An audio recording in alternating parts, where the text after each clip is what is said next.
Hi, friends. Hola, mi amigos. I'm back.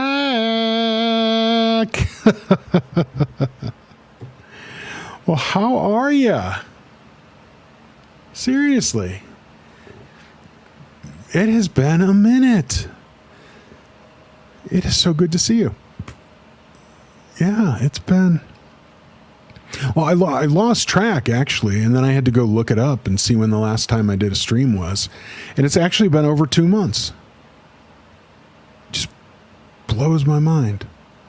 2 months. It's actually been about 9 weeks now since I've done a stream. A little bit less than that since I posted my last thing on the community tab, but it has been a while. Gotta tell you, it's been nice. It has been nice. I've spent the better part of these last 2 months just doing life, right? I don't know if doing life is a thing, but and not doing life like this is not prison. I've been living life, and it's been great. I've been outside with the doggies. They've been starting as much trouble as they can, and that's been fun. I've been out there touching grass, not grass, but grass. Weather's been a little up and down here in Colorado for the last several months. Well, yeah. So I've also touched a lot of snow. Not snow, but snow. It's been nice. It's been fun watching it get cold, watching it get warm, watching it stick somewhere in the middle there. Listening to other people go, oh, it's warmer than it's ever been here, and I'm like, really? So we got all your shit. 2.5 minutes in, that hopefully that's okay. Shit. But it's been nice to be out. It has absolutely been nice to be out. And when I haven't been, I've spent some time watching the Netflix, watching the Max, catching some other cult documentaries. That's been good, but uncomfortable, but different. And I think different is what we need sometimes. Yeah. Yeah, it's been decent. So I have spent some time up here. I have watched some of the programs. There we go. I'm a little parched today. I apologize.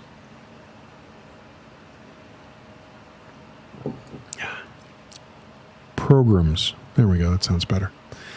Watching some of the streams here, and I'll tell you, there have been some amazing streams. Oh, by the way, sorry.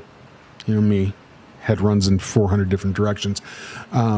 Miss Sunrise Dawn, Miss Terry Ray, anybody who generally wields a blue wrench here, I've temporarily turned those off.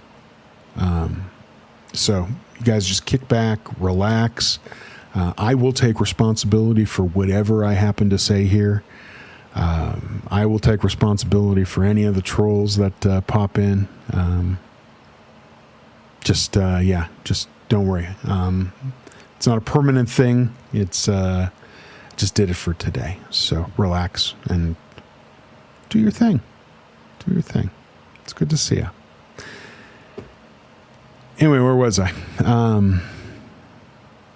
Yeah, I've watched a few of the programs here. Programs this time, not programs. Here, there have definitely been some things that I've wanted to watch. There have been some amazingly inspiring things. God almighty, all of these protesters nationwide now. When I left, I think the only one that I had subscribed to was Streets. It was the William Good. Maybe I had one or two others at that point, but now To add to it, the amazing Pearl Snappy in Austin, the remarkable Jay, Denver Scientology audits, just north of me in Denver. All of the folks in Chicago that are protesting. Smooth Steve, great name, gotta love it. In New York, all of these additional protesters that have just added their names and are just there day in, day out. Es una secta. Es una secta. You guys are remarkable, all of you. It's been so fantastic to watch, and so, I say inspiring, and I probably should have pulled up the thesaurus, so I had other words, but you guys have been inspiring, and all of the things that you've done have been part of why I've wanted to come back.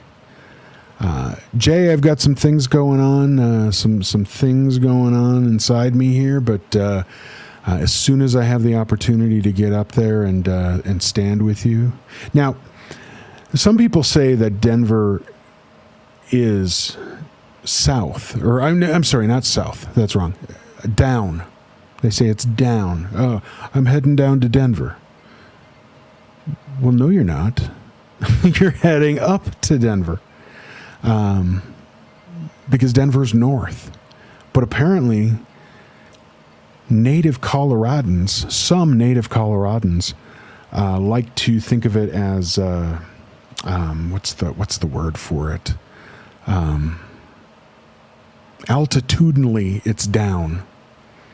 So, that's BS. It's north-south. You're north of me. I'm heading up to you. As soon as I can, I will stand there proud with a sign. I will get detained if I must. And God bless everybody who has been detained. I just... Wow. Wow. I also want to say super kudos to Natalie. Natalie, you've been amazing, and you've actually been good for my mental health. The fact that you do highlights, right? You do these every morning. You'll do a highlight show, and it'll tell me what I missed. If there's something I really want to see, you've got the link to it.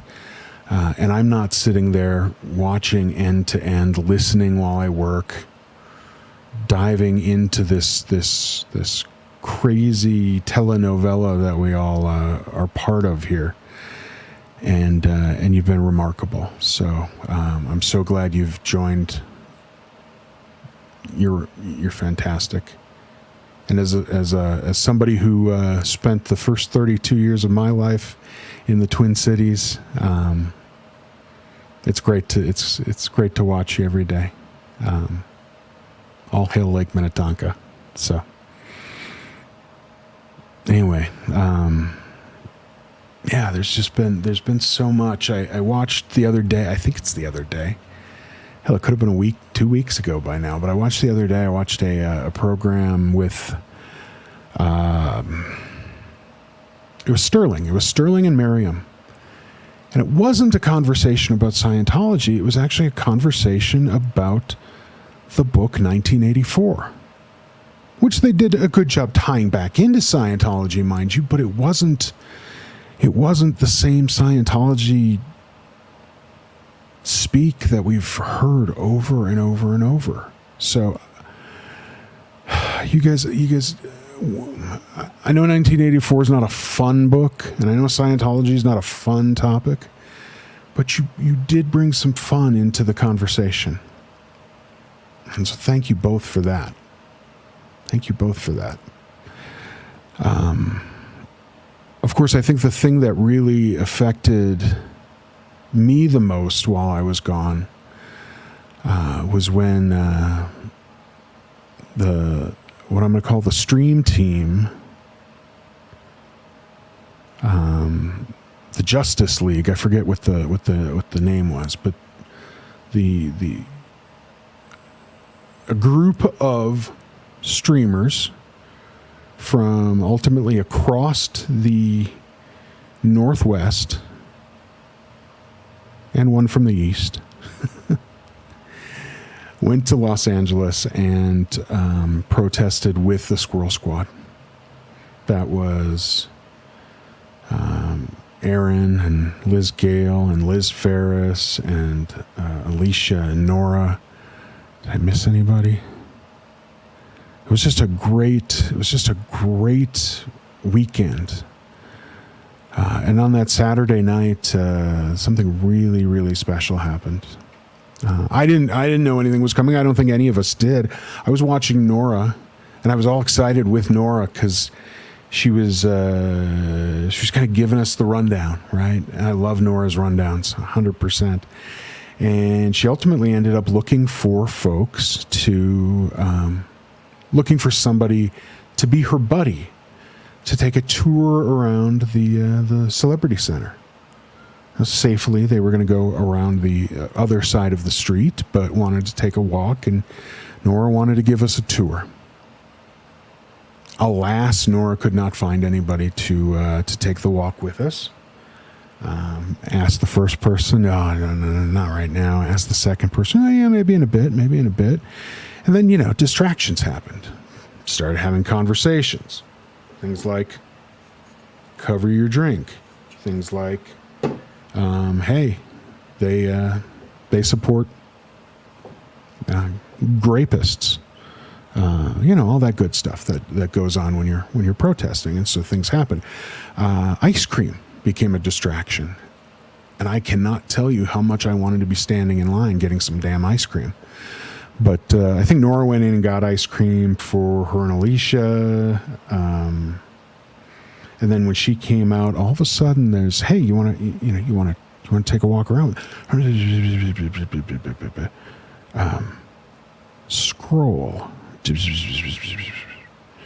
was this whispering. What is this about? There's something about a scroll we're talking about. What are we talking about? And the next thing I know, I'm trying to catch my breath, running around the damn Celebrity Center with this amazing banner, this amazing scroll, this amazing receipt. Nora was trying to read the names. We could hear in the background Serge trying to read the names as we were running around the block, and all of a sudden it got laid out on the sidewalk. Nora was grabbing some more of the names, and nope, it's speech time.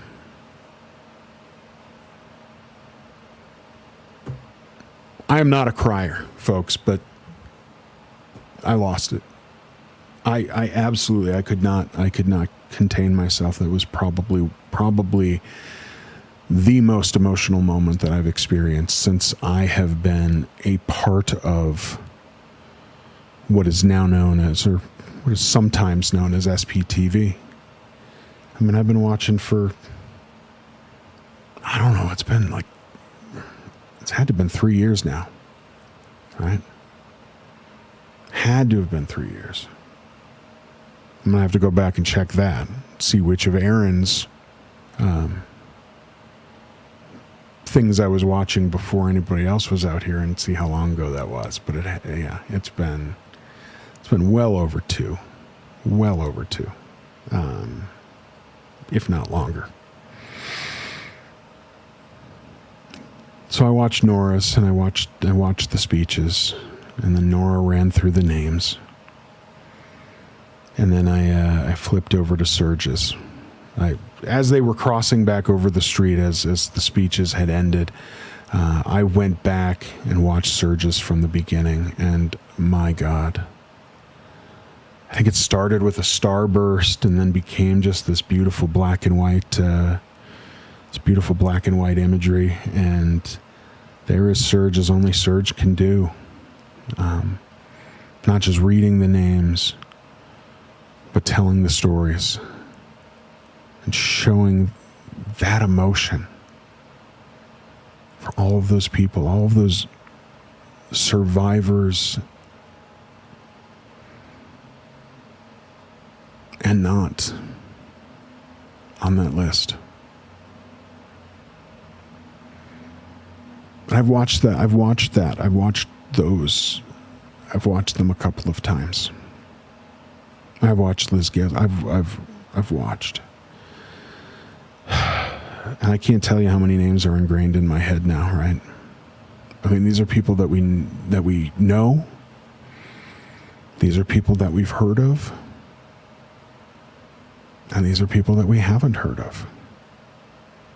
Right?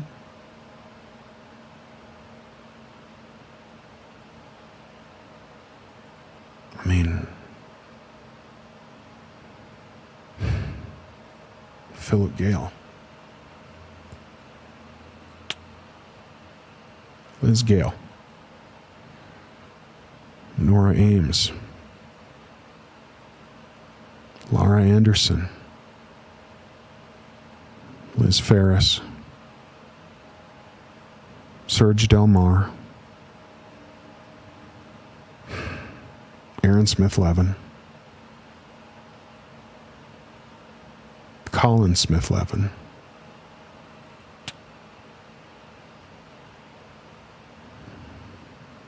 Sterling Tompkins, Mike Rinder, Claire Headley, Mark Headley,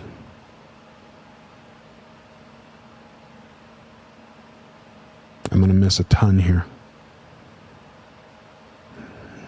Serge Obolinski, Sasha Obolinski, Jamie Mustard, Daniel Mustard,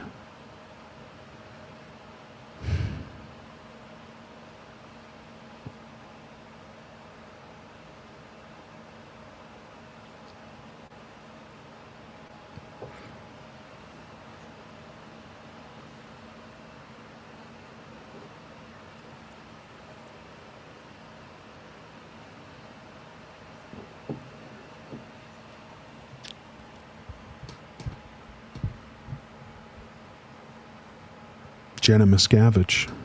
Sorry, Jenna. Take a moment when you have time and rewatch one of those videos.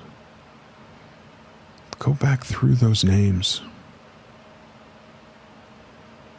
We've lost many.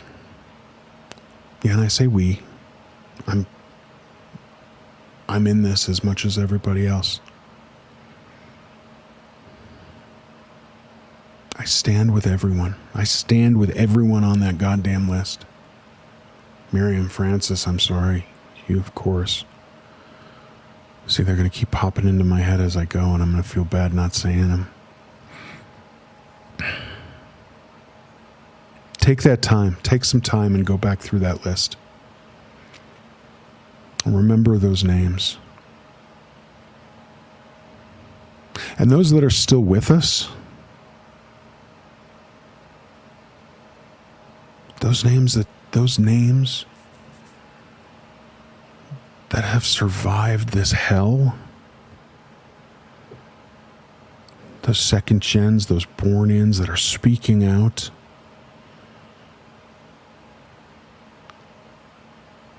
those are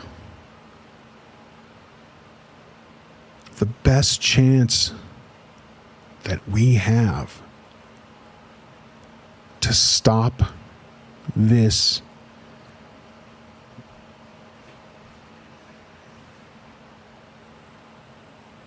evil, ugly, cultic monster that is Scientology. And with those names, and with the names of everybody who is publicly silent, and all of the never-ends, and everyone else out there, this is the best chance that we have and will have at taking down Scientology. No question about it. No question at all.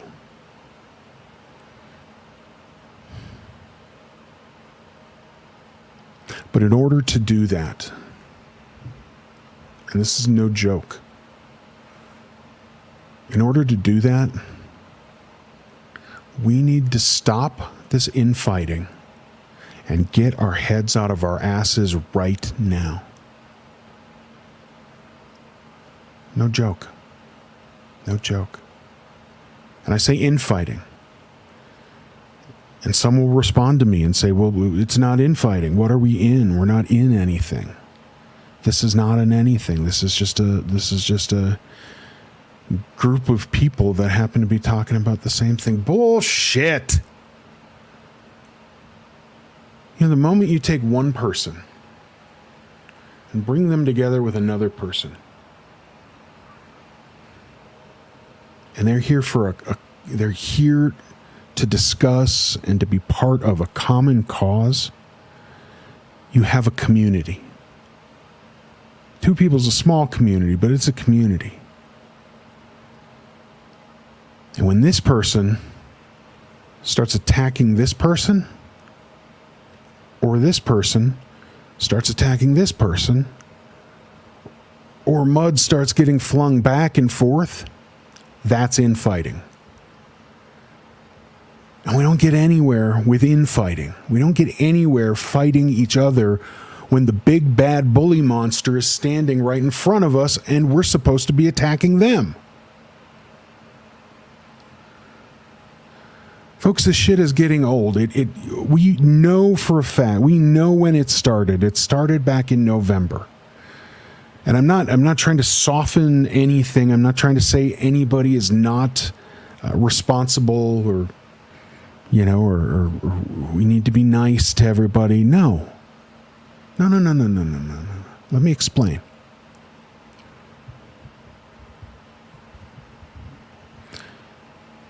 Shit started happening in November. Okay? Not going to rehash it now. We know what it was. Shit continued on. And as soon as that shit happened in November, mud was slung one way. Or let me start. Mud was slung one way, and then it got slung the other way. And then it got slung back. And then something else happened, and mud got slung back. Okay? And it's snowballed since then. Mudballed? I don't know. Snowballed since then. It's gotten bigger and bigger and worse to a point where if you turn on, I don't want to do the quotes because, SPTV is now all about this person is bad, these people are bad, this person should keep their mouth shut, this person is bad. Do they deserve it? Maybe. But here's the thing. When you're fighting a war against something, and that something is Scientology, the moment you start focusing inward is the moment that Scientology finds opportunity to exploit you. The one thing that I have not seen from any of the Squirrel Squad or the vast majority of the protesters out there are attacks on each other or attacks on the people within Scientology or within ex-Scientology. They stand out there, they protest, they fight Scientology end to end. That's it. And guess what? They're the ones winning this fucking battle for us. Nobody else is doing what they've done.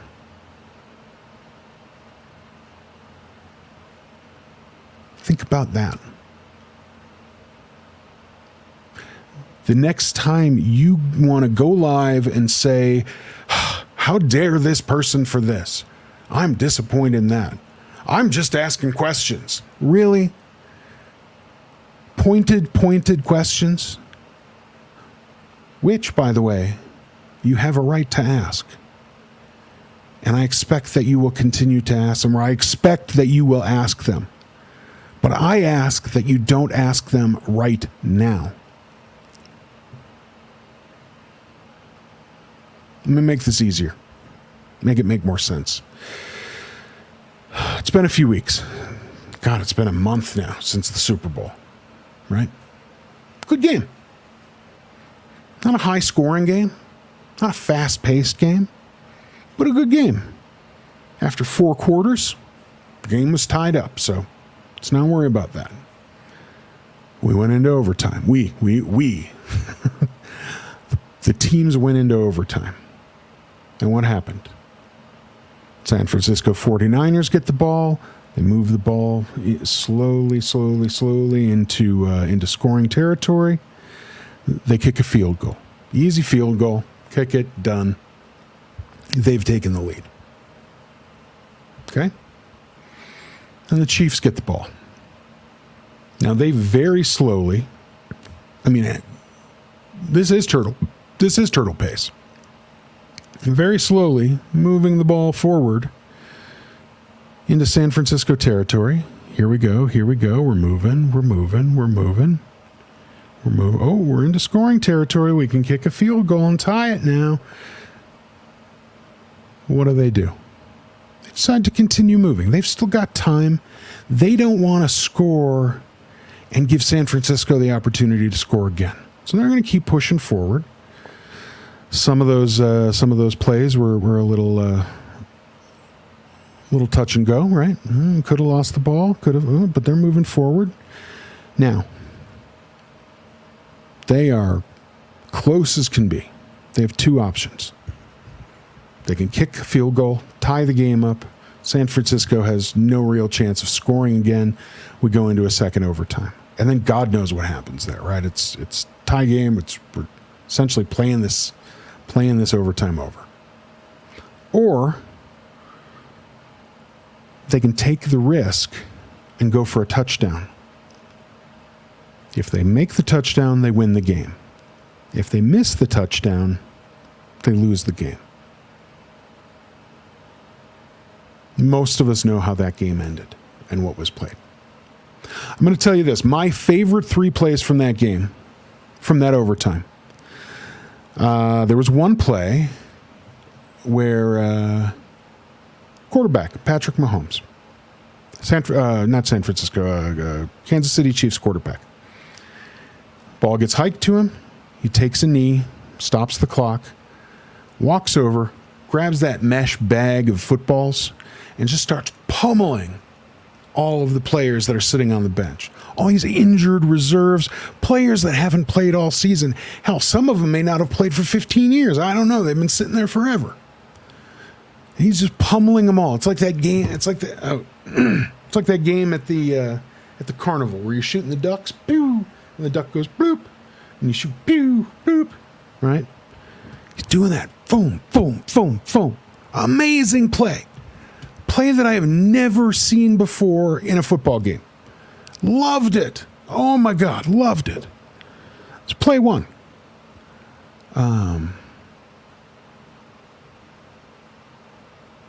Play 2.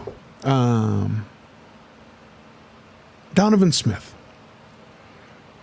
Offensive tackle. He's standing there in line.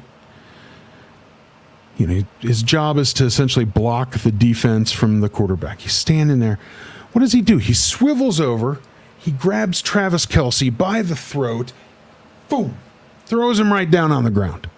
Oh, my God. Beautiful play. Beautiful play. Have we ever seen that before? Never. Never. And then the third one was the play where Isaiah Pacheco,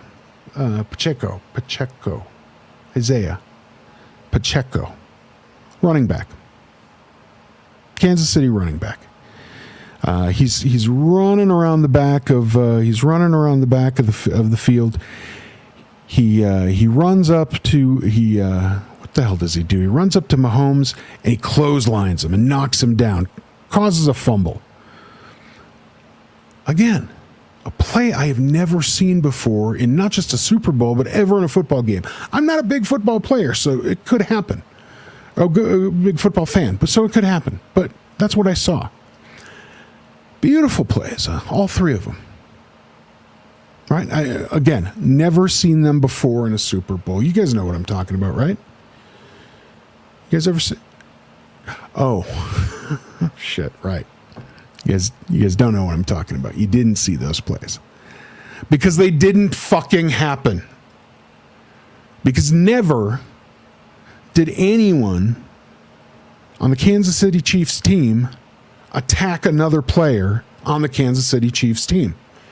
Come to think of it, never did anybody on the San Francisco 49ers team ever attack another 49er player. Okay? And if they had, if any of those plays had happened to the Chiefs would not have won the Super Bowl. Because you do not attack your own players. You do not attack your own team. And no, I'm not equating Scientology and all the pain and all the trauma to a football game, to playing. But the idea of the strategy is the same. Okay, we could talk about war as well. We could make this we could make this the equivalent to World War II. But then we start talking about, who and all that shit, and it ain't worth it. But remember,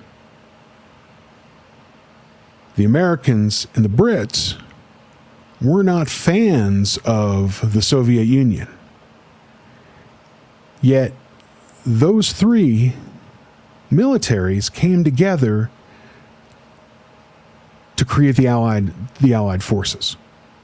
Among others, Canadians, French. I'm not forgetting about you. The French who were able to, yeah. But this football analogy, I think, works for the strategy conversation, right? You do not attack your own players. Now, let's make this.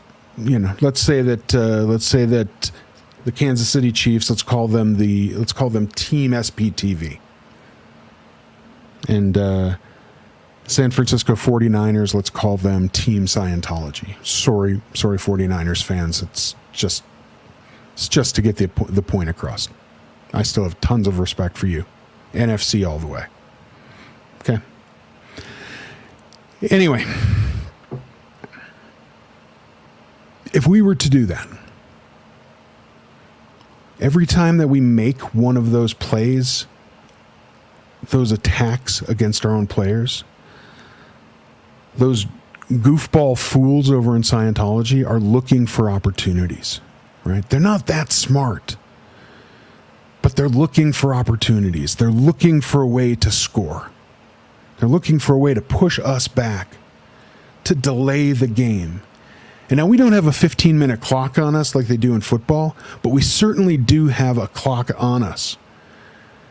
And what happens when we, the 40 and 50-year-olds, the Gen Xers in this group, what happens when we hit 60, 65, 70, and we're not as able to be as active in the protests as we are today? What happens when the second gens, when things happen in their lives, right? It could be one of many things. But when they kind of start moving away from this whole thing that we're in. I know it's today it's easy to say that's not going to happen. We will fight until the death. And we will. And we will fight until the death. We will fight until Scientology is done. We will fight as hard as we can. But there's a point when physically, when mentally, we just can't do what we're doing today. So there's a time clock on us. There's a time clock on Scientology too. But Scientology's still got all that money back there. They've got that war chest, and they're going to continue to push as hard as they can. So there's a point when it's it's going to be more difficult for us to make that to fight that fight. And is the next generation or the generation after that, are they going to feel as compelled? You know, what happens when Street says, I've done what I can do? And our amazing walk-on never-in quarterback goes back to standing in front of police cars. We say it's not going to happen, but we don't know. We don't know. So, I've heard people say on many occasions, the enemy of my enemy is not my friend. I'll buy that. The enemy of my enemy is not necessarily my friend. Absolutely true. Absolutely true. But coming from 30 years of corporate America, one of the things that I can tell you is you got to work with your enemy every damn day. And just because they're not your friend doesn't mean you don't need their help. Doesn't mean you don't need something from them to get your job done. So, just because the enemy of your enemy is not your friend doesn't mean you don't need to work together with them to accomplish those goals. And so we need to stand here arm in arm as a team fighting against Team Scientology. Because they're going to pull weird shit out. We've seen the weird shit they pull out. How many of our protesters have been detained or have been arrested for what? For no fucking reason. Right? That's Scientology's game. Right? Streets has been attacked. I mean, Scientology will pull out whatever Scientology wants to pull out. Okay. And if we're looking inward, if we're throwing footballs at each other, we're playing right into their hands. So a lot of stuff has inspired me, and I have watched so much magical shit happen over these last 2 months. But I have also watched so much ugly stuff. Here's the thing, to finish that football analogy, right? Kansas City, they score that touchdown. They win the game. It's over. Touchdown! They're Super Bowl champions. Now what happens? They just go back to eating potato chips and watching TV for the next 6 months, and then they go play again? Well, maybe a little bit of that. That's what would happen if I played football. But no, there's a lot going on, right? There's eventually spring training will happen. Eventually, not that long. You know, they'll be playing again. They'll be practicing again. The draft is about to happen, so they're going to bring more players onto the team. Maybe some never-ends, maybe some not. And players are going to be traded. Right? Once you win the game, the career is not over. And to win this Super Bowl, now it's up to Kansas City to go back, tweak their teams, right? I want these players brought in. I want these players I want these players out. I'm going to trade these. Let's bring in these folks. And so what that means is some of the players that we play with this season are going to be on a different team next season. So the next time Kansas City plays the Broncos, picking on the Broncos because you don't usually play San Francisco in normal season, there will be some former Kansas City Chiefs on that Denver Broncos team, right? Or on that Rams team, or on that, or on that Raiders team. I mean, they'll be playing players from their team. So once we win this Super Bowl and take away Scientology's tax-exempt status, there's a very good possibility, a very good likelihood that there's going to be another game that we have to play. and what's going to happen during that game? Well, that's the game where we're going to need to get all of the children out of Scientology. Or that's where we take them down completely. We don't know. Every game, they're kind of different results. So maybe this game is take away tax-exempt status and save the children. And then we're going after the entire war chest. We don't know. We don't know. All we know is we got to win this game and see what damage we've done, and then go back and play the next game with a different team playing against players that were on our team.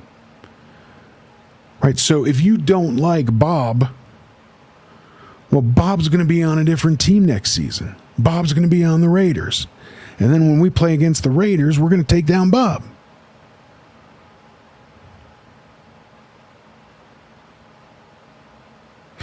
What I mean is it's not about not talking out. It's not about keeping quiet, because I stand 100% behind the never shut up notion. It's not about shutting up or not. It's about strategy to time when to say certain things. Those certain things are plays in a football game. And some of those things that we say don't make sense to say today. But after this game is won, what happens?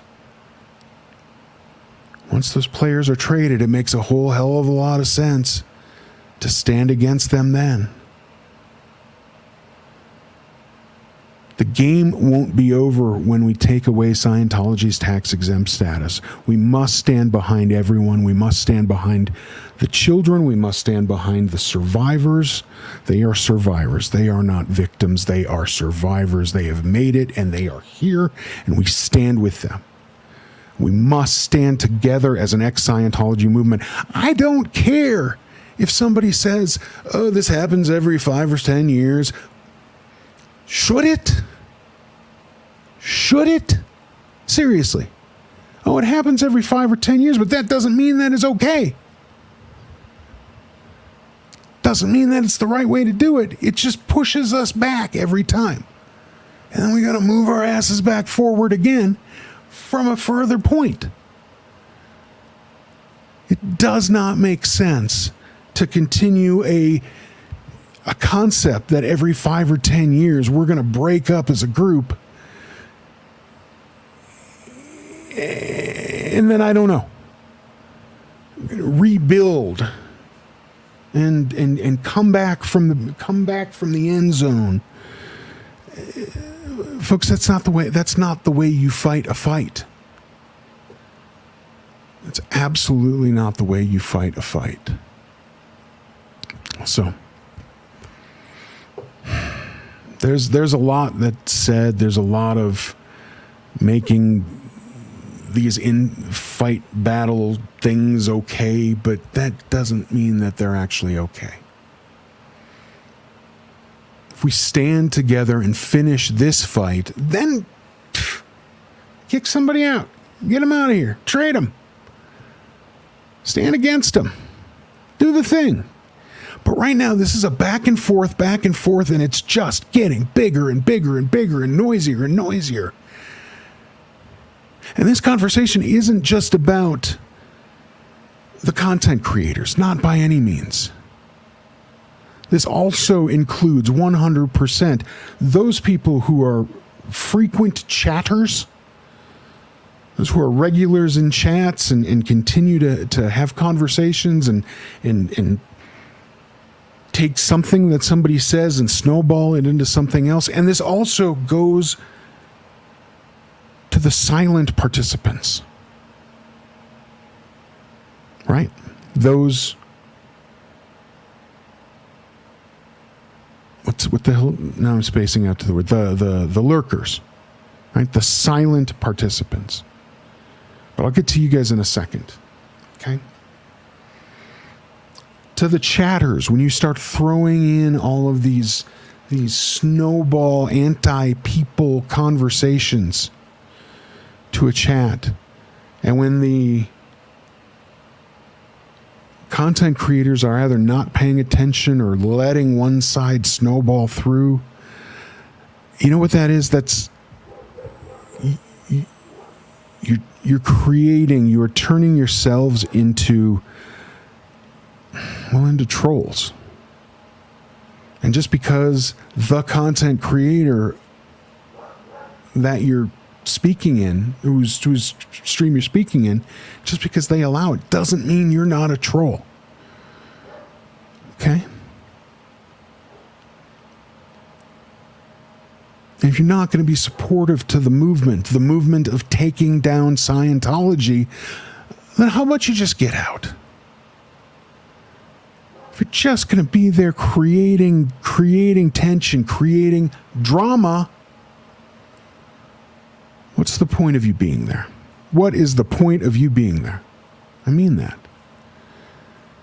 And to you silent participants, I get there are reasons you don't speak up, but please raise your voice. If you see something, say, stop that. That's bullshit. That doesn't need to happen. That's not productive. We need everybody fighting the good fight. And right now we're fighting different fights, all of you. I'm not pointing a finger at one group versus another group, one faction versus another faction. I'm calling on everybody here to stop the noise and fight the fight. If you're mad at them, your time will come. You don't like them, you don't have to like them, but we have to fight together. We have to get there. I need you. Yeah, I need you. But we all need you.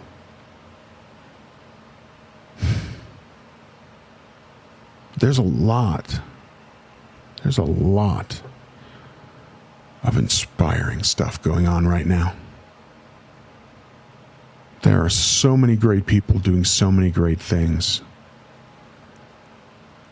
But there is also so much going on to hinder, to stop, to push back those great things. Please stop. Please fight together.